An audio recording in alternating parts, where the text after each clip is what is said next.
One. We are live. We are live, ladies and gentlemen, boys and girls. Episode 100.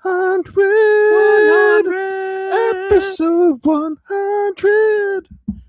Ladies and gentlemen, this is episode 100. Pew, pew, pew, pew. Fireworks, lightning, crowd. Large crowd in the background. Thank you for coming, everybody. Oh my gosh, we're so excited about episode 100. Woo! We made it. We made it. To all those haters that didn't say anything. You know what? Mom, I made it. Can you pick me up? Pick me up at 6 still? Okay. Guys, we are here. It's episode 100. Check. Producer Tim is on it, on top of it. You know, we took last week off so to let all you losers catch up a little bit. You know, those people that never made it to episode 7, never made it to episode 10. But you know what, Mom? We made it. We made it. Tim, we made it. Okay. All right. Tim lost something. Woo. No, I thought my mic wasn't working. I'm about to say only one of us are allowed to lose our marbles, and that's me. We're all good. Tech is all checks out. So, guys, really appreciate you enjoying the podcast, watching the podcast. Those who watch it live, really appreciate that. Those who make it to the end, got something special for you at the end of this podcast. Don't know what it is yet, but it's something special. Guys, yeah, we are really happy to be here. Episode 100. What can we say? We've made it. We have a cake crazy to commemorate. We do. It's imaginary, but we do have a 100 anniversary cake, 100 episode anniversary cake. That was our intention. We were going to do some really special stuff for number 100, and it's only in our imagination. You know, yeah. So just imagine that there's a big cake here. You know, if the thought really does count, it counts a lot. It counts a lot. We had a lot of thoughts. We thought about doing a lot of things. And then we did none of them. We did none of them. We did absolutely none of them. Guests. You know what? We're here. Bobby Lee is going to be on the podcast with us. We didn't have time for him. We couldn't fit him in. Very, very busy schedule here on the podcast, as you can see. Very busy. I have promised that we will have guests on our podcast, but at some point we're going to have to deliver on those promises. We got to figure out some technical things right now, unless they could sit back here. I guess if they could sit back here, we could put somebody there, but we need another mic. We can't use, our current system doesn't allow 3 mics. The best kind of promise is a broken promise. Clip it. Clip it. Next one's going to cost you. That one's free. Oh, didn't I bring a CD over here? Big news since we're on the podcast. Episode 100 is going to be full of it, guys. You just brace yourself. This album, my most recent album, Raised in South Dakota, charted number 12 on the Billboard Blues charts. So I'm so excited about that. Thank you. All praise and honor go to my Lord and Savior, because without him I could do nothing. So thank you, Lord. And if you do listen to the last song, just keep listening. As the music fades away, you can admit that he was adopted. He's really from Minnesota. Yeah, I'm pretending to be raised in South Dakota. And the previous album that also charted, Born in South Dakota, I really wasn't born there. Again, Minnesota. He's the worst kind. He's the worst kind of American. He's Canadian. So, if you want to get the album on CD or vinyl, it is available. Just go to my website, thetimwolf.com, and you can avail yourself of that opportunity. And I'm already starting my next project. Avail. That is also the word of the day. Avail. So I've already sent an email to my co-producer and try. Let's get a date to get all the guys together that played on Raised in South Dakota, and book a date at Sony Studio in early January, and do what I'm thinking. So, Born in South Dakota came out last year. Raised in South Dakota just came out like 2 weeks ago. And then the third, everything has to be in threes, right? So, what would be the name? Wanted in South Dakota. Wanted in South Dakota? Tim had a bad late high school phase. Wanted in South Dakota. That actually might work. That actually might be cool. Wanted in South Dakota. What do you think? What should be the name of the third album on my trio of albums, blank in South Dakota? So we have Born in South Dakota, Raised in South Dakota. Now what should be next? Not everybody from South Dakota is a farmer, but I happen to be. What did you say? Arrested? No. Wanted in South South Dakota. Dakota. Because you can play it off as not being wanted in handcuffs, but like it's wanted. Absolutely. More than one because meaning. you were Double meaning. you Double meaning. Double meaning.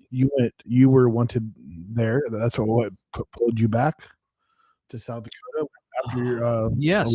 later on. We in might your have life. solved the riddle of what to call my third album, Wanted in South Dakota. Yeah, I did come back. Might have felt a little bit like jail at times. Oh. Well, we've talked a little bit about that. That was some of the toughest years of my life when I came home to take over my dad's farm. No There's probably doubt. some good songs in there. There's probably some good no songs doubt in that some trauma. of the toughest years of my life. We didn't see eye to eye, and that's understating it.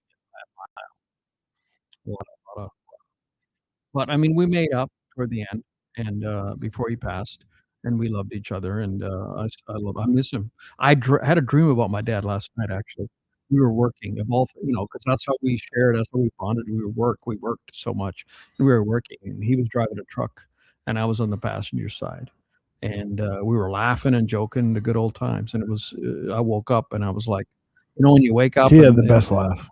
He did. When you wake up and it's a dream, and you're trying desperately to grab onto it and remember it and fading from your mind. And that's how it was this morning when I woke up this morning. And I knew it was a dream. And I'm like, please, how do I want to recapture this. I want to record this. I want to capture this feeling of being with my dad again and working, which is how we bonded. I mean, he was the hardest working man in the neighborhood, and everybody said so at his funeral. Except one neighbor who was jealous. Keith said, was heard saying, I didn't hear him, but a friend of mine told me. He said, "Do you suppose there's some money in that casket?" It was out at the grave service. He said, "Do you suppose they got money in that casket?" And laughed, and nobody laughed. So, I love that. I love that nobody laughed. Because what my dad did when farming was hard, I think in the 80s, I'd say, and a lot of land was going up for sale. A lot of farmers were going under. But remember, there was a movie that came out about how they were losing the farm. My dad loved that movie. Had it on VCR, and it had some big stars in it. I can't remember their names now, but it was exhibiting, farmer life and the banker calling your loan and all that sort of thing. It was a very tragic movie. My dad loved that movie. And in that time frame, my dad was able to keep his head above water, and he knew the land was so cheap. He bought a lot of land. Is that when he bought probably a majority of the land? I think that's where he bought a lot of the land that expanded. I mean, he had land already, but when he expanded a lot, and he even got me in on it. I even bought land during that time. And because he said, I had a job, I was living on the East Coast, and he said, you ought to buy some of this land. And I said, okay, let's do it. And I wouldn't have bought it without him, because he arranged it. He found it. He helped me introduce it to the bank, got the loan. And so he had balls of steel. Let's just face it. Well, and any farmer would admit that he worked twice as hard as any farmer. Yeah, that's what he said. He told that story after he told that story of the farmer seeing him. Yeah, multiple people going to told bed, me, neighbors, and these are not lazy farmers. They told me that they get up like usually at 6 a.m, and they'd look out the window and they could see my dad's field, and he's already out there in the field. You could see his lights. It's still dark, and they'd go to bed after the evening news at 10:30, at night or 11 or whenever we go to bed, they look out the window. My dad's lights are still on the field. He could survive in 4 hours of sleep. So he did all this by hard work. There were people who were jealous. He was one of them, apparently. So you would never know my dad had a lot of land and was land wealthy. I mean, his wallet. You try to open his wallet, it would squeak so bad. When metaphorically speaking, of course. Well, he's not. If that was, I mean, I guess that was supposed to be a dig at Grandpa saying, "Is there any money in there?" It's got to sound like a compliment to me. You know what? You know what the neighbor told me? You know what the neighbor told me? He said, or somebody posted on Facebook. I remember Steve posted it. Another neighbor, he said, I don't think if he could be buried with anything, he'd want to be buried with his deer rifle. That's what he would want to be buried with. He wouldn't want to be buried with, because my dad loved hunting. He loved going deer hunting. He was a crack shot too. And he continued hunting even when his hunting buddies stopped doing it because they were older. He wasn't going to let it stop him. He continued to hunt well into his 80s and bagging bucks and things. And then, of course, you got to drag them because sometimes you can't get them right to the pickup and you got to drag them a ways. And he was able to do that. Quite strong and able, well into his mid 80s. Confession. There was a decent amount of money in the casket. I took it out and replaced it with a check. Oh, here's a congratulations. Ninette Maxwell, thank you, Ninette. Hope I pronounced your name right. Ninette, probably. Put her on the screen. I missed that one, so it's a little bit delayed. I hope you're still watching. Episode 100. Yeah, episode 100. Next episode's the Dalmatian episode. 100. We should wear Dalmatian outfits, Dalmatian shirts. Can we get them? Shirts? Sure. Yeah, we can. This is us planning to do something again. We're not going to we don't do anything for the 100th, but we do it for the 101st. We're going to do something for the 101st. That would be my style. I remember, okay, so you graduate high school, and what would be the most significant high school reunions that you would want to go to? Now, my school is one of the only schools in the country that has a reunion every year. The Little Lake has a reunion every year. Well, ain't much to do, so. This is South Dakota. Hold that thought. I'm going to come back to it. So I covered. We're going to come back to that thought. But so on this album, I covered Chris Stapleton, who I admired greatly for his songwriting. And he wrote a song with 3 other guys called South Dakota. And once I heard that song, I didn't even know it existed because I was waiting in line at Grimey's, which is a record store in East Nashville. And they also have, below that, they have Nashville. What's it called? Nashville East, the venue underneath. And no,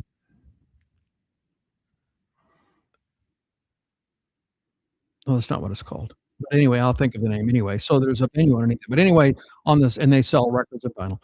And on the wall, they had murals of recent albums.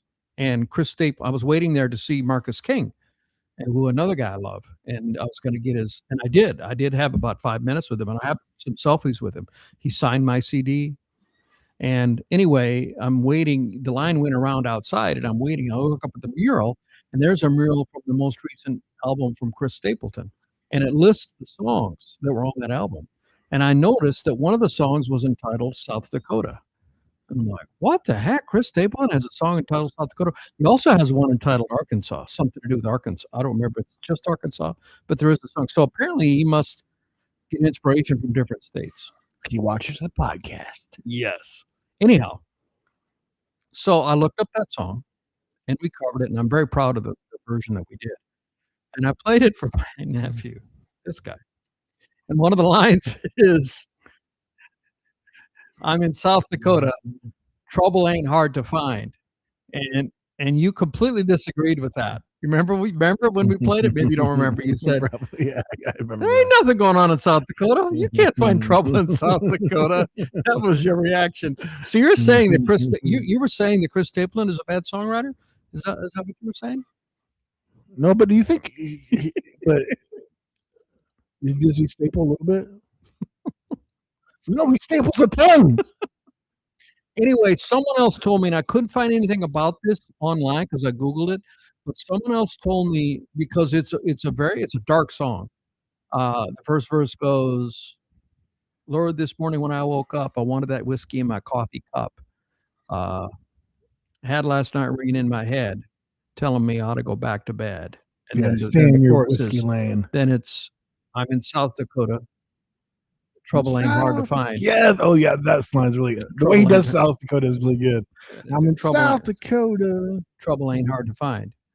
And when I played it for you. So someone told me, and I haven't been able to verify this, but someone told me that song was written when he was at the bottom of his alcoholism.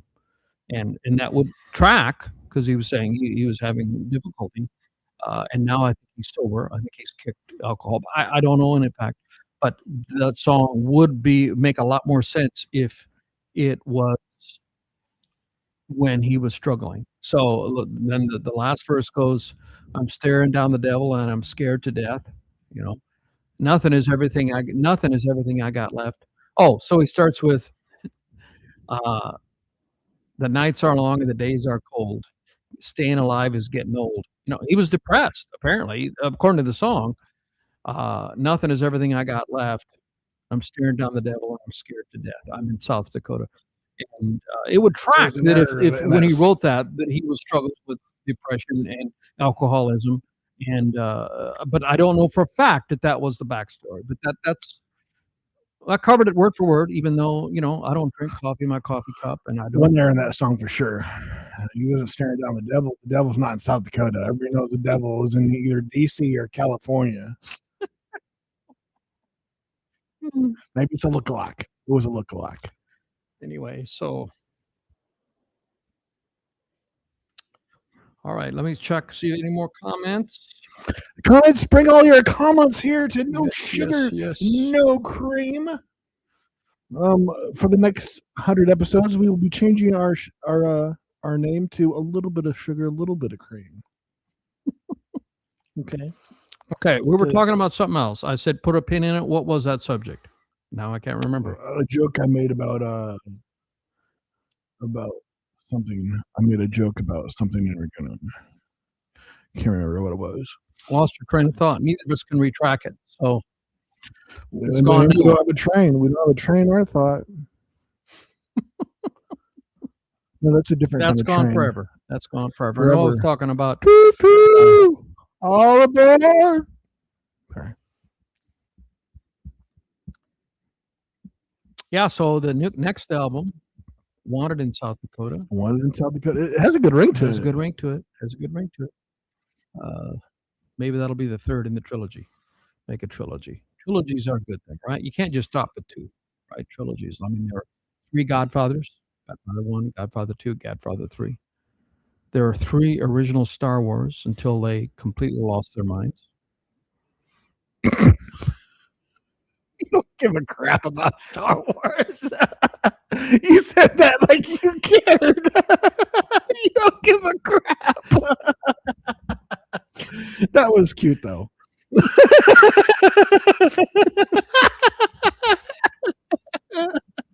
love the way you looked at the side of the side. You looked to the side like, is he gonna call me out? Is he gonna call me out? No, I do give a crap about Star Wars. The first 3. I saw them in the movie theaters. I'm old enough to have gone to movie theaters when they were in the movie theaters. And I'll never forget going to 2, which is now 5. And Luke, I'm your father. We were shocked out of our minds that was the ending of Star Wars 2. Shocked out of our minds. I don't remember what it was called. They had different names. Where were they? Where were they when he tells him he's his father? Well, they were fighting. They were fighting somewhere in the. Yeah, they were hanging. He was hanging outside the destroyer. Yeah. He'd already cut off his arm at that point. Probably had, yeah. His hand. I'm your father. We were dumbfounded. But Dad, give me a hand. Don't take a hand. So I was very much invested. I thought it was wonderful. And I did go because normally then what is now called 1, 2, and 3 came out usually around Christmas. And we went to see each of those because we were all together for family. And we would go usually to Watertown because we'd go to the farm in South Dakota. And we would usually see those. I think we saw all 3 of those in Watertown, South Dakota in the theater. Didn't we? Yeah, because they came out around Christmas, right? Came around Christmas, and we would tell the whole family, "We're leaving. We're going to town. We're going to watch a movie." We might have seen 1 or 2 of them in Huron because Huron's closer. Do you have a distinct memory? Yeah, usually Watertown is where we went, but yeah, we went to Huron a little bit, but yeah, I know for the most part Watertown. Because you even might have had a house back then. I did have a house in Watertown in the later years. The later part of that. When did those come out? Let's check the years. When did those? 2000s, early 2000s. Well, I didn't have my Watertown house then yet. I didn't get my Watertown house till 2015. Oh, really? Mm-hmm. Yeah. I was living in Willow Lake at the time. Willow Lake. Good old Willow Lake, man. Great fish in there. When's I'm the last time I'm you not were- a fishing guy. When's the last time you were in Willow Lake? Yeah, I'm going to South Dakota this September, October. September. I'll be in South Dakota in September. I'm looking up some old friends. Careful. And Trouble ain't hard to find. Trouble ain't hard to find in South Dakota. That's what Chris says anyway. Chris Stapleton.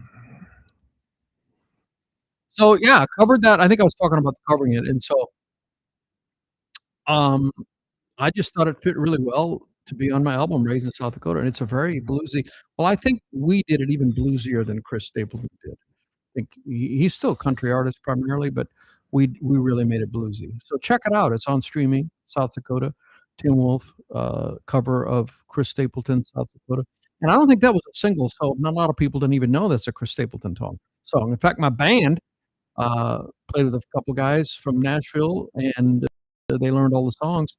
They didn't know that was a Chris Stapleton tune, and they played on Broadway a lot. And they say they find out about my buddies who play cover gigs say they find out, like my buddy Jimmy. He said he found out about Zach Top, who's a new recent country artist who could just kill on guitar.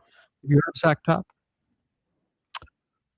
Yeah, I feel like that sounds familiar. Like you, You seen Zach Top play? No. Liar. Zach Top came out at the Marcus King concert and did a song with Marcus King. You didn't remember it. That's fine. I mean, you didn't go to an official Zach Top concert, but you did see him play as a guest. It ain't bad. Just if anybody's curious, Tim has a different definition of liar than most people.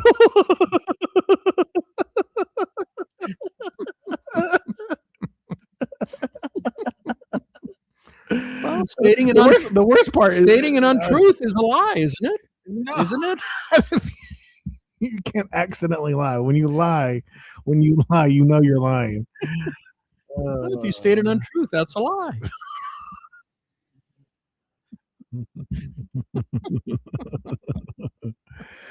Yeah, I get you. You know, if you don't remember, for example, something, let's say you're 80 years old and something happened, you were a teenager and you can't remember it, and there's a picture of it, and you say, no, that didn't happen. And then somebody shows you a picture, like, oh, I guess I lied. No, you didn't lie because you just didn't remember. So it's unfair. It's unfair for me to, I retract that. That was not a lie. No, the funny part is you always say you're lying. Like the amount of times that Tim has said, I lied. He didn't really lie. He just misremembered or didn't remember. Yeah, didn't remember. My dad, I guess I did, and I don't live up to my dad's standard in that regard, but my dad, I don't remember him ever telling a lie. I mean, and that's he would get lied to, like at Walmart. It's been long enough. Can we hear that story again? I love that story. Episode 100. We got to get one Harold story. Okay. It's been so quite my a while. dad was a character. Yeah. And if you've heard this story before, enjoy. If you haven't, this is a very good story. This is when he was in his 80s, and he would also always drive diesel because he was a farmer, so he loved diesel tractors and he loved diesel cars. And there was a period of time when diesel cars were common, and he had what was his German car that was a diesel? Because the Germans made diesel cars, but then they stopped. You could get a diesel Mercedes, and what was the company? Jetta, Volkswagen Jetta. Wasn't a Jetta, or it was a Volkswagen. Whether it was a Jetta, he had a Jetta, and then he had another model of a Volkswagen, and they had diesel engines in them. You don't have to tune them up with spark plugs and all that. They don't have spark plugs. And he would take it to Walmart and have them change the oil. But the thing about it is, he would bring his own oil, his own filter. I mean, I got to believe, first of all, I would never have the cojones go into Walmart, into their service bay, say, I want you to change my oil, but I want you to use the oil I'm bringing. First of all, there's probably a liability. I mean, what if something goes wrong and then, we couldn't verify that your oil was any good?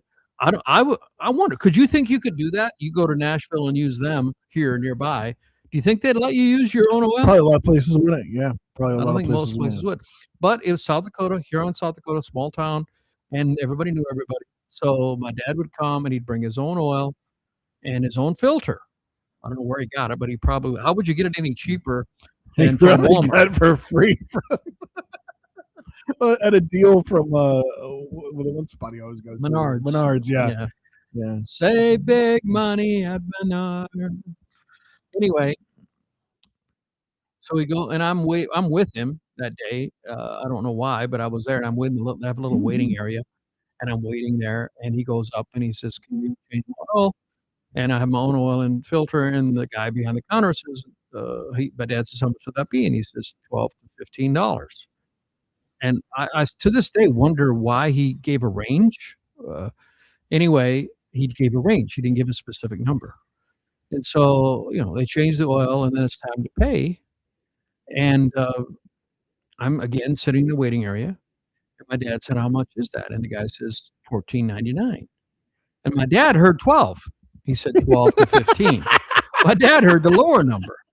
And my dad starts screaming, "You lie! You lie! You said 12. And then the man behind the counter goes, this is the strangest part of it all. He says, "Harold, you do this every time." So this must be maybe that guy was baiting him by giving him a range because he knew it would lose it. And then Dad says, "I'm never coming back here again." And the guy behind the counter says, "Harold, that would be fine." I can imagine so visually just because I know the northern South Dakota accent, real slow talking. That Harold, that'll be fine. That'll be fine, Harold. You never come back here again. That'll be fine. And he all the way home, he huffed and puffed about that. And I said nothing, of course, but I'm like, "Dad, first of all, how do you have big enough cojones to even ask them to change your oil and not use their oil?" That's why they do that. That's why Walmart early on didn't have service bays, right? I mean, they added that later. They didn't have groceries either early on. I mean, groceries got added. And I got to believe that the only reason they added the service bay is so that they could sell more tires and oil and those sort of things. So that's my dad. He was a special one. For $3. He was a special one, Yeah, and the man is worth millions and millions of dollars because he bought so much land. But there's an example of his wallet being so tight. He lived through the Depression. He was young, but he was born at 29. So, the 30s, he was like single digits. But I'm sure those were tough years.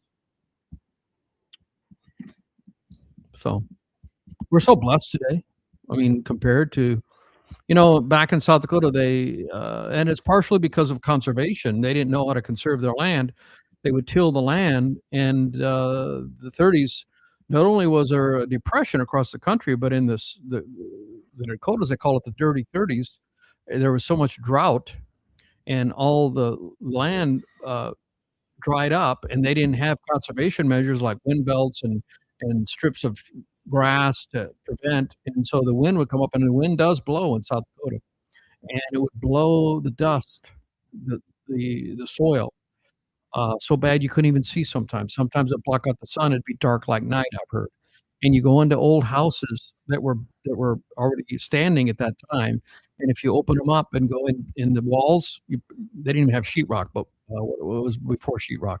The plaster, you pull the plaster down, there'll be like 2 feet of dirt in the bottom of the walls in that area in between the studs, because the dirt that was blowing so much that it was blown into the walls. And horrible times. Not only the depression, 25% unemployment, but farmers struggling to survive. And those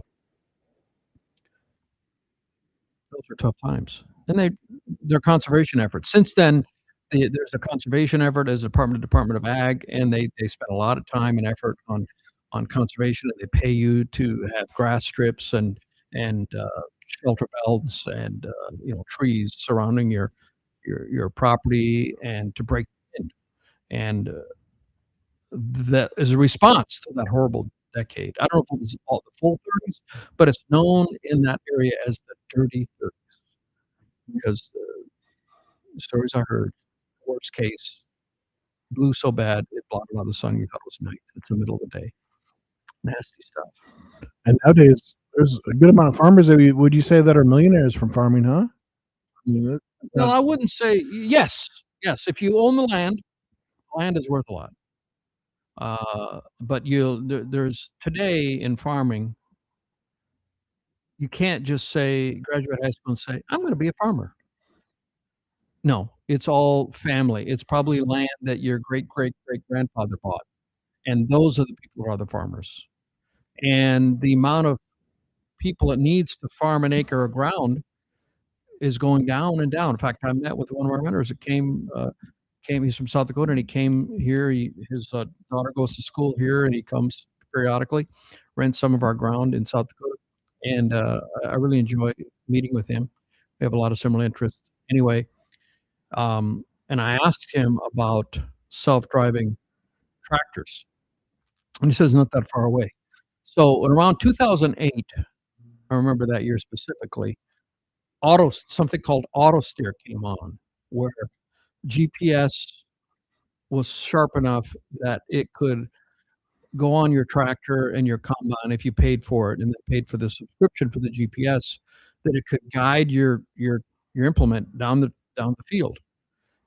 And it made the straightest rows. Farmers try to compete with each other who can make the straightest corn rows when you're planting. We ain't ever going to be straighter than a GPS directed, AI wins again. AI wins again.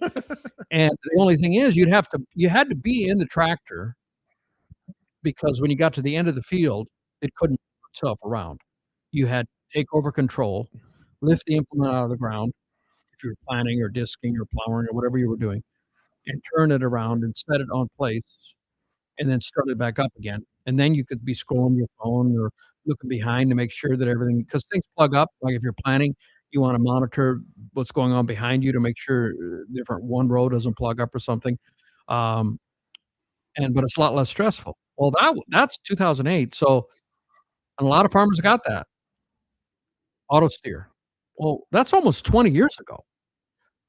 If you already got auto steer, how much further do you have to go before you literally have it can turn itself around? Now, maybe it can turn itself around. I don't know. In 20 years, it's probably gotten to that point, but it hasn't gotten it. I asked Terry if there is such a thing. Like we have driverless taxis here now, Ubers in Nashville. It's not uncommon to see it. And we did in our former podcast how long it's going to be before there'll be no humans on the roads. And we had a date when it'll be 50-50, 50 humans and 50 robot. That was like, do you remember how many years that was? Like 30 years. 30 to 50 years. 30 to 50 years, it'll be about 50-50. But before it's completely phased out, where humans can't drive, won't be allowed to drive, that's going to be a while. But so we already have that on cars, and I would say that navigating traffic on highways with a robot is a heck of a lot more difficult than having an implement drive up and down a field where there's nobody else there for you to avoid. I mean, it's technically gotta be incredibly easier degree of difficulty. And he said they're not there yet, for the farming. And he said that, they're gonna get to where they can actually 'cause so now, the first step would be it'll do the field, but when it's done, you go out there and you have to take it to the next field because it can't transport itself, but they're really close to being able to do that. Because first of all, it's not the speed of a tractor is probably the fastest they go is 25, 30 miles an hour. Maybe some of them are going faster now. But, that's a whole different ballgame than controlling a vehicle going 75. You gotta be pretty fast. So, the degree of difficulty with controlling this farm implements, the technology is already there. It just hasn't been implemented yet, I guess. So, it's a matter of time, and it's very hard to get help. And, my farmer friend, it's nobody wants to work. That's why the only people you'll see roofing or working construction are Hispanics. And, there aren't very many Hispanics in South Dakota, so some people have South Africans come on a working visa. And the typical way they come for up to 10 months, they work during the busy time, and they go back to South Africa, visit their family, and they make really good money compared to what they can make there. And they come here and they work for less, and they're very reliable workers. They work hard. Like Terry was saying, I have to get up early just to give them tasks because they just finish things so fast. I mean, and so that's a real boon to his operation because finding help. I remember when I farmed, it was so hard to get help. Nobody wants to sit in a tractor and drive. It's just boring, dusty, hot. Now we do have air conditioning, but it's still, it's not easy work. Robots will be here before you know it. Yeah, so Crazy. farmers will welcome them, and the average acres that a farmer operates are just skyrocketing because machinery is getting bigger. I remember, so I quit farming in 2005, I think it was, and at that time, the widest combine platform head to use to bring in your grain was 30 like your soybean head or your wheat head, and that's pretty wide. It's got a sickle that goes like that, and that's pretty wide. And I think they started introducing 40 footers then, just as I stopped. 40 footers were coming on. Now I don't know what it is now. And the wider you go, the more difficult it is to keep it flat and keep it operational. They're probably up to 50 now, and so that means that one operator can cover that much more ground, and so on. So tractors are getting bigger, combines are getting bigger, trucks are getting bigger. It takes less, you only need one operator for each of those, so one person can handle so much more. And so the amount of people that's why in rural America where it's farming, there have a lot of schools are having difficulty with not enough kids because you don't have very many families there because you don't need many families to farm 1,000 acres, let's say, or whatever metric you use. How many adults does it take to farm 1,000 acres? That number compared to when my dad was in his heyday, when he was 30s to now, all the equipment is so much larger, so much. I remember the first 100 horsepower tractor we got. It was like 100 horsepower. Now I think they're 500, 600, maybe 700. Bigger, bigger, bigger, bigger, bigger, bigger, bigger, Way back bigger. 100 horsepower, you'd have to have 100 horses. Well, that's the equivalent, yeah. Horsepower is supposed to be the equivalent of the power of a horse. That's where it came from. No. But, I heard an analysis, so before there were tractors, you worked the fields with horses. And the cadence was so it'd be my dad's dad. The cadence was, those horses, you didn't wanna work them during the heat of the day, and they could only work for, like, so many hours, like 4 hours.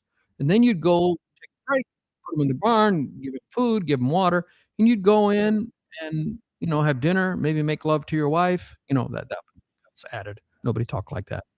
But you took a break, took a nap. Didn't notice that. Okay. And then maybe later, after it's cooler in the afternoon, you go back out. You were limited by another living being. You couldn't overwork those horses. And then came the tractor, where as long as you could put fuel in the tank, you could keep going. And then they added lights to the tractor. That was my dad's era, where you weren't limited by how your horses had to rest. As long as you could put fuel in it and you had lights, you could keep going. And my dad could survive on 4 hours of sleep, and he utilized that. That's why the neighbors said they'd get up in the morning, he'd be out there. When they'd go to bed, he'd be out there. He took advantage of that, worked himself to death almost. But now, I don't know. I'd say he worked himself to life. Now, in fact, my farmer friend even said that. He said, you got to work smarter, not harder. That model. So there are 3 models. You got the model of the horses, where the cadence of your farm life is dictated by the horse. The horse has to recover. I don't think a horse could go. I don't know how long it could go, but I don't think you could have a horse out there working for 10 hours through the heat of the day. They'd probably collapse and faint. You'd probably get up daylight and maybe go 4 hours and then go back to the barn.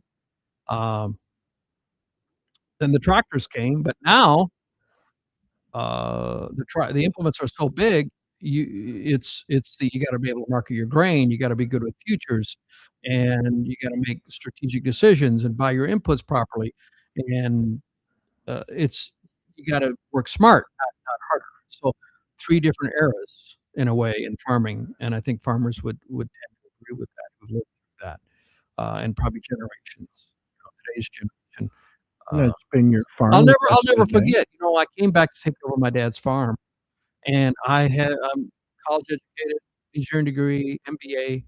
I'd been a director for a company in New York, and I had glommed on to the idea that yes, you have to work smarter. And I was focusing on learning new techniques. I started no-till. No-till is a big thing. You conserve the moisture. You don't till the ground. You just make an incision in the soil to drop your seed in, and that leaves that soil without disturbing it.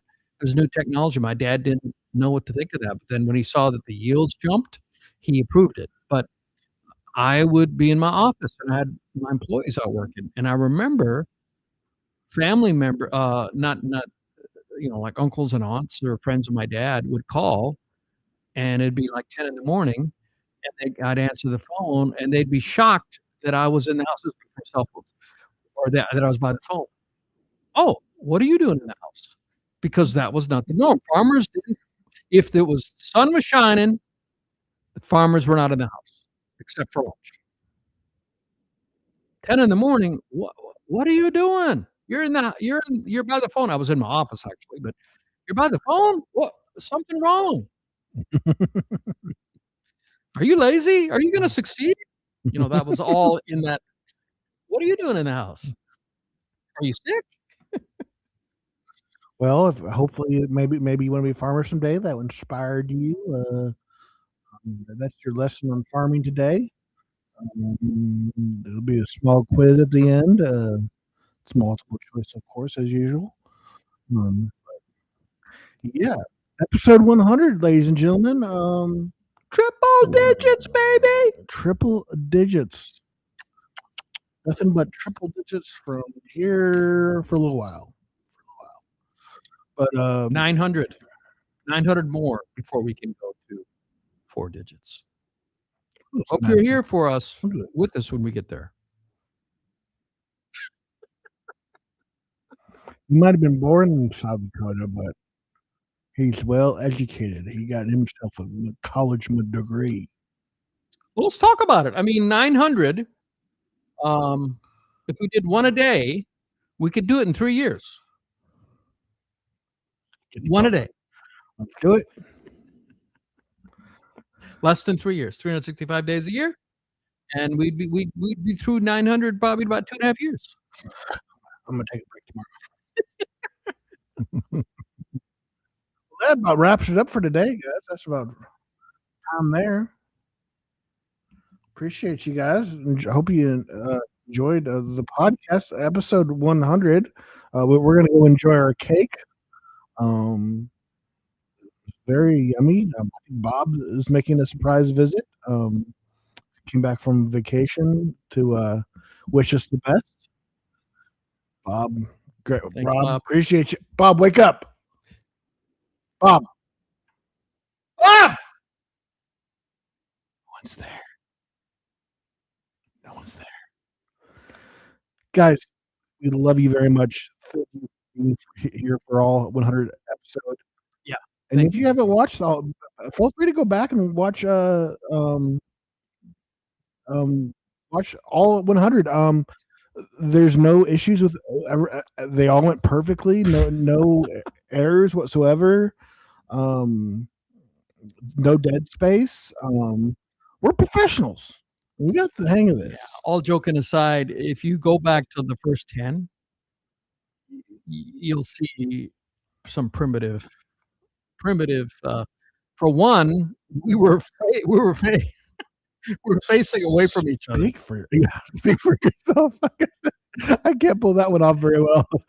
We were looking opposite directions. I was looking this way, and he was looking that way, and I was like, "What is wrong with you people?"